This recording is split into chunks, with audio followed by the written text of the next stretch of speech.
Assalaamu calaykum daawadayaal, meel kasta oo aad dalka iyo dibaddiisaba ka joogtaan. Waa saaxiibkiin Waliid Maxamed. Beejka aad daawanaysana waa isla Waliid Maxamed. Waxaan kuu rajaynayaa caafimaad inaad muuqaalkan ku daawanayso. Maanta waxaan kula wadaagi doonaa sheekada fanaanada Nimco Habi oo gilgishay Soomaaliya iyo caalamka oo dhan, gaar ahaan heestii Isii Naftaan Arkooday oo ay 5 sano ka hor ku luqaysay. Hase yeeshee iyada oo la iska iloobay, hadda dib boorka looga jafay, caalamka oo dhanna qabsatay. Marka aad dhamaysato muuqaalkan, waxaan kaa codsanayaa in aad like saarto si uu saaxiibo badan u gaaro. Waa ku mahadsan tahay daawashadaada. Aan bilowna sheekadeena.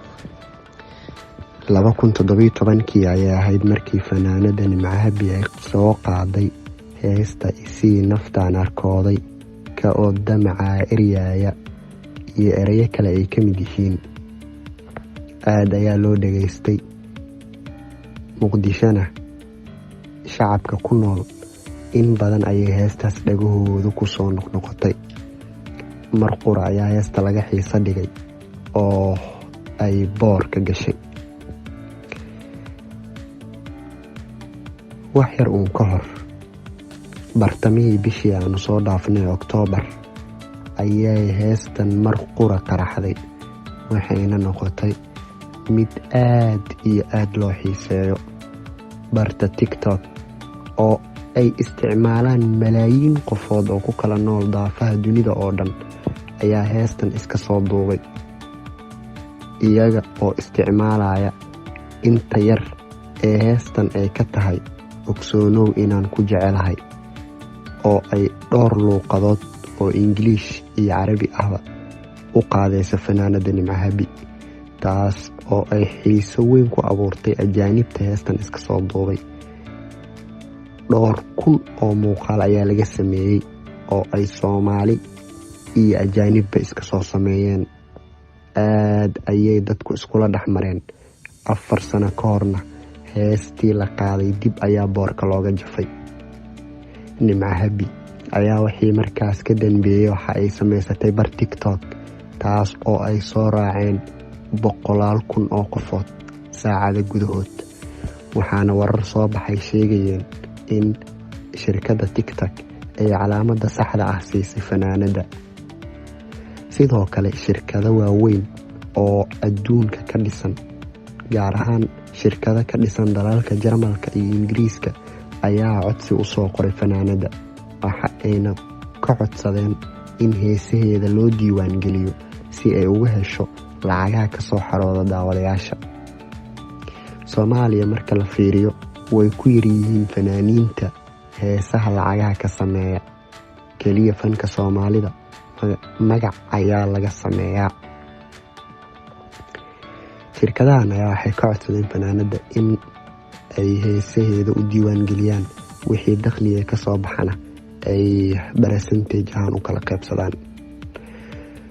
inkastoo aan la ogeyn inay ka jawaabtay fanaanada iyo in kale, haddana wararkaas suuqa aad ayay ugu jiraan. sidoo kale fanaanka maanta lagu magacaabo oo ka mid ah fanaaniinta Soomaaliyeed, gaar ahaan kuwii dambe, ayaa mar uu la hadlayay BBC-da waxa uu sheegay in uu ka mid yahay dadka heesaha lacagta ka sameeya isaga. wuxuuna sheegay Nimco Habi in jaaniskan uu yahay jaanis fiican oo soo maray oo uu jeclaan lahaa in ay ka faa'iidaysato.